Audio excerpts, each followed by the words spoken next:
You see, in this world, people are fascinated by power, especially when it comes wrapped in fear, money, and a fancy suit. They call it Don. A man who walks like he owns the world, speaks like silence follows his words, and is feared more than respected. But tell me, if your very presence demands fear, not love, is that power or is that prison? Becoming a Don may seem like glory, may seem like control, may seem like freedom, but the question is not what it gives you, but what it takes away. Power gained through fear is always borrowed, never owned. This may sound poetic, but it's a brutal reality in the underworld and in many walks of life. When you rule through fear, what you have is not true authority. It's a fragile illusion that depends entirely on others being afraid of you. The moment that fear dissolves, the illusion collapses. A Don builds his reputation on terror. His words carry weight not because they are wise or truthful, but because they are backed by violence. His presence commands silence, not because he inspires, but because people are calculating the risk of offending him. In such a world, every interaction is a transaction, and every smile hides suspicion. Respect becomes a mask that people wear out of necessity, not admiration. When you build your foundation on fear, it's like building a palace on ice. It looks grand, but it won't last. The fear you impose becomes the very thing that isolates you. People may surround you, but they are not with you. They are with the power you hold, not the person you are. You become a shadow that others follow, but no one truly sees. The moment your grip loosens, the very people who praised you will vanish, or worse, turn against you. In the world of crime, hierarchy is built like a pyramid, with the Don sitting at the top. But what people don't realize is that every level beneath is constantly shifting. The men below you are watching your every move, waiting for a crack, a moment of weakness, an opportunity to rise. And the only way to stay above them is to keep feeding the fear. More threats, more control, more brutality. It never ends. You don't rise higher, you just sink deeper. Fear is a hungry ghost. It demands constant feeding. You must always show strength, even when you are breaking inside. You must always strike first, even when you long for peace. You must always look over your shoulder, even when the night is calm. This is not power. This is a performance. A Don is not living. He is acting constantly,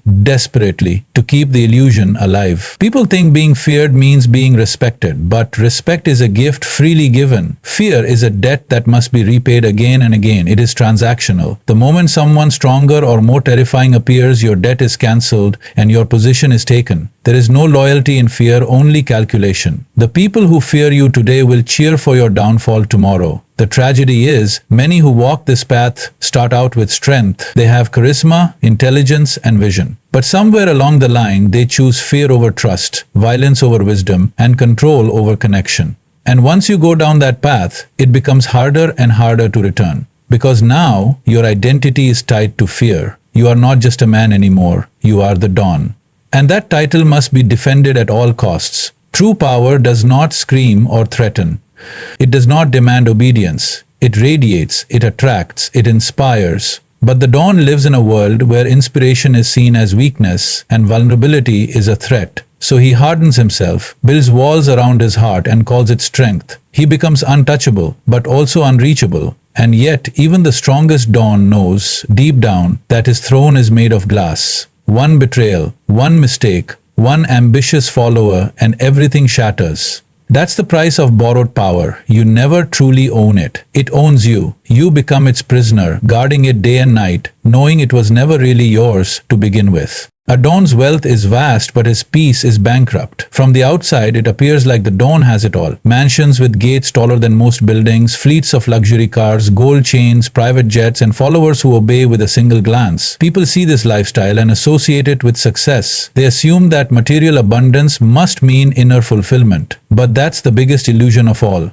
The wealth of a Don is designed not for comfort but for defense. Every possession becomes part of the armor he wears, a declaration of dominance, a warning to the world. The luxury is not enjoyed in peace, it is flaunted to maintain fear. Every watch, every car, every bulletproof window is a reminder to his enemies and sometimes to himself that he still has control. But beneath this glittering surface, there is an invisible debt being paid every day, and that debt is peace of mind. When you live a life surrounded by danger, wealth becomes a tool for survival rather than enjoyment. The Don cannot walk freely in the streets, cannot trust the smile of a stranger, cannot eat a meal without a bodyguard nearby. His wealth buys him isolation, not freedom. While the world praises his empire, he is quietly imprisoned in his own kingdom. It's a strange irony that the man with everything often has no one he can truly call his own. There is no rest for a man whose wealth is built on blood. Every transaction is laced with tension. Every business deal must be watched closely. Every trusted ally could be the next betrayer. Money in this world becomes not a blessing but a burden. The more you have, the more you must protect. The more you protect, the more enemies you attract. The cycle is endless. The Don may sleep on silk sheets, but his mind is restless, scanning the shadows for threats that never sleep. His family may live in luxury, but even they are not safe. A child of a Don grows up not with freedom, but with constant caution. They are protected, yes, but also watched. Their innocence becomes collateral. And the Don knows this. He knows his wealth comes at the cost of their normal life. He gives them diamonds but can't give them safety. He builds them palaces but can't give them peace. In quiet moments, this contradiction screams louder than any enemy's threat. Even friendships in a Don's life are transactional. When your name is feared more than loved, people are drawn to you not for who you are, but for what you can give or what they can take. The lavish gifts, the expensive parties, the public displays of generosity, they're all part of the image. But behind every gift is a calculation. Behind every handshake is suspicion. The heart that once felt love and connection now beats to the rhythm of strategy and survival. Wealth in this world is loud. It announces itself in grand ways. Helicopters, designer suits, coded rings and coded threats. But peace is quiet. It doesn't need to prove itself. And that's what makes it so elusive for the Don. His life is built on projection. The moment he stops projecting strength, he becomes vulnerable. So he must constantly perform, constantly posture, constantly expand his wealth, not because he desires more, but because he fears having less. Baha anam ki eldinar, Baha. Even spiritual peace becomes inaccessible. The silence that is needed for true inner stillness is drowned out by paranoia and planning. The Don may have the means to travel to the most peaceful retreats on earth, but he carries his unrest with him. It follows him like a shadow, whispering that danger is always one step behind. In such a life, wealth becomes a wall that keeps the world out, but also keeps peace from getting in. There are many who envy the life of a Don, but they do not see the cost. They see the throne, but not the sleepless nights. They see the jewelry, but not the scars. They see the command, but not the loneliness. Wealth without peace is a curse that glitters. It dazzles the eyes but drains the soul. And in the quiet corners of that vast empire, where no cameras reach, the Don sits alone, surrounded by everything yet haunted by the one thing he cannot buy. Loyalty built on fear vanishes with opportunity. In the underworld, where titles are earned through violence and status is maintained by control, loyalty is often mistaken for allegiance. But what appears as unbreakable devotion is often nothing more than silent self-preservation. When a man kneels before a Don, he is not always kneeling out of respect. More often, it is out of necessity. He does what he must to survive, not what he truly believes in. The Don creates an environment where fear governs every move. Orders are followed not because they are right, but because disobedience comes at a heavy cost. In this atmosphere, those who serve are never truly loyal. They are cautious. They calculate every word, every gesture, every silence. The smiles they offer are rehearsed. The praises they speak are filtered through fear. There is no honesty in this loyalty, only strategy. And strategy changes the moment the balance of power shifts. When the entire structure is built on intimidation, it becomes fragile in the face of shifting tides. One opportunity, a better offer, a moment of weakness, the promise of immunity from law enforcement is all it takes to turn a so-called loyal man into a betrayer. And this betrayal is not always born out of greed. Often, it is the simple result of removing fear. When fear is lifted, the illusion of loyalty collapses, revealing the truth beneath. A Don may feel surrounded by loyal lieutenants, ready to die at a word, but in reality he is surrounded by watchers. Every man close to him is also watching him, waiting for signs of decline, listening for cracks in the wall. In such an ecosystem, betrayal is not an exception, it is inevitable. Loyalty cannot be sustained by force, only by trust, and trust cannot grow in a garden of fear. The Don knows this, and it eats at him. He may never show it, but he constantly questions the people around him. Who can he trust? Who is pretending? Who is waiting for the right moment to strike? This doubt creates a lonely world. Conversations become interrogations. Loyalty tests become rituals. And even moments of celebration are shadowed by the unspoken truth that everything is conditional. Even those who begin with genuine loyalty are slowly changed by the system. When you live in a world where survival depends on strength, people adapt. A man who was once devoted to the dawn may slowly start seeking his own leverage, his own backup plan. Not because he hates the dawn, but because he fears being the next disposable piece in the game. Fear makes everyone think like a survivor, and survivors are not loyal.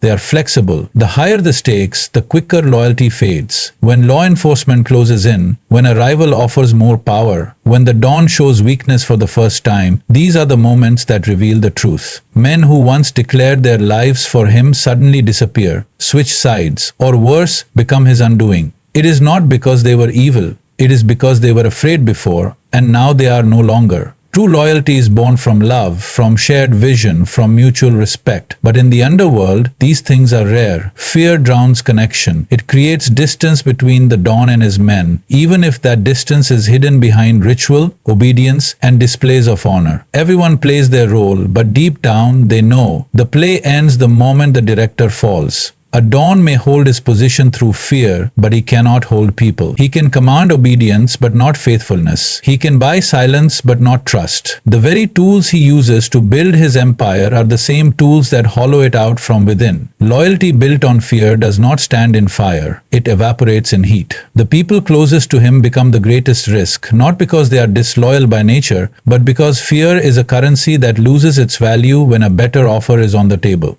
Every empire of crime is built on sinking sand. No matter how grand it looks from the outside, no matter how long it stands, its foundation is never stable. The underworld is not governed by laws, by order, or by principles that nurture longevity. It is built on betrayal, blood, fear, and ambition. Forces that never rest, never stay still. In such a world, permanence is an illusion, and every dawn knows, deep within, that what he rules today could crumble tomorrow.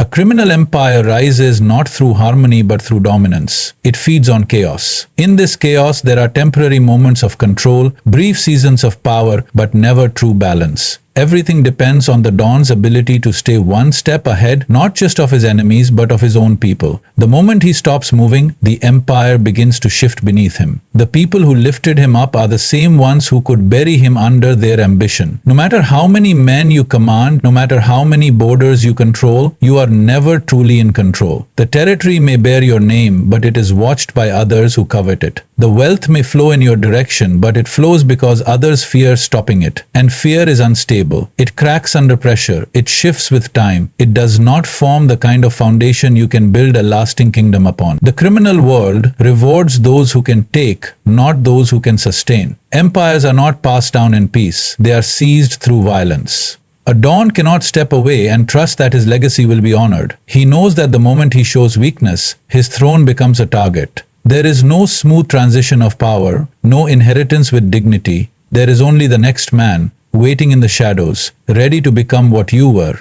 Laws in the underworld are not written, but they are understood. Strength must be demonstrated constantly. Loyalty must be tested regularly. And mercy, if shown, is often perceived as vulnerability. In such an environment, even success is a threat. The higher a dawn rises, the more enemies he creates. The more visible his power, the more invisible the danger that surrounds him. He becomes both king and prisoner of his own creation. Behind every powerful dawn is a trail of destroyed lives, broken alliances, and buried secrets. These things do not stay buried forever. They resurface in the form of revenge, of regret, of rebellion. An empire built on wronged people cannot stay silent forever. At some point, the weight of injustice tips the balance. A small misstep, a trusted man turning rogue, or a forgotten enemy returning with a grudge. That's all it takes to begin the collapse. And the collapse is never slow, it's rapid. The very structure that looked unshakable falls apart with shocking speed. Those who once bowed now walk away. Those who feared now mock. Those who protected now expose. Because the empire was never truly theirs to believe in, it was only theirs to fear. And when the fear ends, so does the empire. The dawn may have planned every move, controlled every detail, but the world outside his grip is always moving, always changing. Governments shift, laws evolve, new enemies rise with new tools, new strategies. The old ways no longer work, the old rules no longer apply, and the empire, once mighty, becomes outdated, vulnerable, not because it was small, but because it refused to adapt. Even within, the seeds of destruction are always present. Greed does not rest, ego does not sleep. The men closest to the dawn are also dreaming of their own empires. Power intoxicates, and the more someone is exposed to it, the more they want their share. The structure begins to erode from inside. Trust fades, discipline weakens, the core begins to rot. The dawn may walk with confidence, speak with authority, and appear untouchable, but he is always walking on sand. It may feel solid underfoot for a time, but beneath it is always shifting.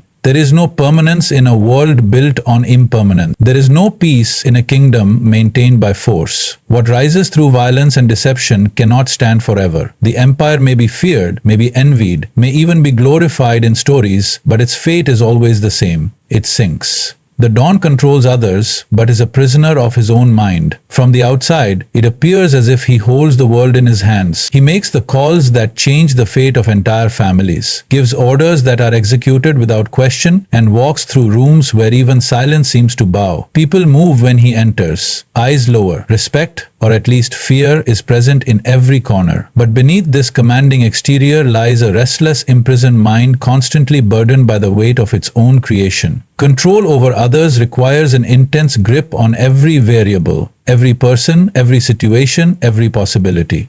The dawn must stay 2 steps ahead at all times. He cannot relax, cannot trust, cannot let his guard down. Even a moment of vulnerability could be used against him. He is not just leading people, he is monitoring them. Every ally is a potential threat. Every word spoken carries multiple meanings. His mind becomes a battlefield where peace has no place. This constant vigilance creates a prison without walls. While others are held by fear, he is held by responsibility, by paranoia, by the overwhelming burden of sustaining an image. The mask of control must never slip. The dawn cannot show fatigue. He cannot show emotion. He must be calculated, cold, composed. Over time, this performance becomes so consuming that he forgets who he is without the mask. He loses access to the softer human parts of himself. Compassion is seen as weakness. Empathy is dangerous. Even love becomes a liability. The mind of the dawn is flooded with scenarios. What if someone betrays me? What if a deal goes wrong? What if my own people turn on me? He is haunted not by ghosts of the past, but by the endless projections of what might come. This inner dialogue is relentless. There is no peace in sleep, because even in dreams, the fear continues. The subconscious cannot rest when the conscious mind is always in battle mode. Every relationship in his life is affected. He cannot be fully present with his children because his mind is still calculating threats. He cannot sit in silence with a loved one because silence feels unsafe. He cannot confide in anyone because secrets are his last form of defense. This emotional isolation becomes a silent torment. While others seek his attention, what he craves is understanding, a kind he rarely finds. The irony is that the more he controls the outside world, the less control he has over his inner world. Anxiety begins to simmer beneath the surface. Trust issues develop into full-blown paranoia. He begins to second-guess even the most loyal of people. The walls he builds to protect himself begin to close in. He is respected outwardly, but hollow inwardly, surrounded yet deeply alone. He watches others live simple lives with curiosity, sometimes even envy. A man who earns his living honestly, who walks freely, who speaks without filtering every word, that kind of life feels foreign, almost unreal to the dawn. He may not admit it, but there's a quiet ache inside him to feel that kind of lightness. But he knows too much. He's seen too much. He has made choices that do not allow him to turn back. The chains are not on his wrists, they're in his mind. He becomes addicted to control because it is the only thing that gives him a sense of security. But this addiction costs him more than he realizes. It robs him of spontaneity, of playfulness, of joy. He can orchestrate a city's undercurrent, but he cannot sit still with his own thoughts. He can silence others, but he cannot silence his own mind. The prison he's in is not built by laws or enemies. It's built by his need to dominate everything around him. And so he continues the performance, perfects the image, strengthens the grip. But deep inside he knows, the more he tries to control the world, the less freedom he has within. He is feared by many, followed by thousands, but truly known by none. The path to becoming a dawn is paved with broken families and shattered relationships. In the beginning there is always a choice. A fork in the road where one can walk the path of ordinary struggle or choose the shortcut of power. That shortcut, though seductive, demands a heavy toll. It takes not just your time or your energy, it takes your people. The very ones you swore to protect are the first casualties on the climb to power. At first it may seem manageable. A few lies told here and there, a few missed dinners, some distance created for their own safety. The Don convinces himself that all this sacrifice is necessary, that someday his family will live better because of it. But as time goes on, the gap widens, the lies multiply, the excuses become routine, and without even noticing, the man who once swore he was doing it all for love becomes a stranger in his own home. Family does not survive in a world where secrets thrive. The Don learns to hide his movements, his motives, his true emotions, and what he hides becomes a wall. Children grow up not knowing their father's true face. Wives watch their husbands slip into a world they are not allowed to enter. The warmth that once existed in the home turns into formality, conversation becomes control, affection becomes obligation, and slowly the family becomes an accessory, present in photos but absent in connection. There are moments when the Don wants to reach back, to hold his child without the weight of the world on his shoulders, to speak to his partner without lies between them. But by then, the damage is done. The child has learned to love with caution. The partner has learned to expect absence. Even when he's physically present, emotionally he's somewhere else, thinking of threats, calculating moves, responding to the silent demands of the life he chose. Trust once broken doesn't easily return. And in the world of a Don, trust is a luxury no one can afford. He doesn't trust his enemies, doesn't trust his allies, and over time, doesn't even trust the people he loves. What begins as caution turns into suspicion. A delayed phone call becomes a source of anxiety. A simple question feels like a trap. Love becomes tangled with fear, and fear poisons even the purest bonds. The more powerful he becomes, the more isolated he feels. The gatherings are grander, the homes larger, but the silence at the dinner table grows louder. Conversations turn into brief exchanges. There is no room for vulnerability, no space for softness. He must maintain the image. The children are shielded from his world, but in doing so they are also shielded from him. The partner becomes a symbol, someone who represents a part of the past he barely remembers, and he starts to wonder if the sacrifice was worth it. Even when the Don tries to step back and reconnect, he finds it hard. The rhythm of crime is faster than the rhythm of home. At home, things move slowly, require patience, gentle words, listening, but his world is built on urgency, control, dominance. He doesn't know how to sit still anymore. He doesn't know how to love without checking for consequences. He doesn't know how to feel without measuring the risk. So he remains distant, even in moments of intimacy. The cost of his rise is paid in emotional distance, in birthdays missed, in anniversaries forgotten, in hugs that never happened. The people who loved him before he became powerful slowly stop recognizing the man he has become. And he, in turn, struggles to remember who he was before he became the Don. He watches his family from a place just outside the circle, always near, never truly close. He tries to protect them, but doesn't realize that protection without presence is another form of abandonment. When a man chooses to walk the path of dominance, he must understand the trade. Power may fill his hands, but it empties his heart. The Don builds an empire, but often stands at the top of it alone, surrounded by silence, haunted by the voices he pushed away to get there.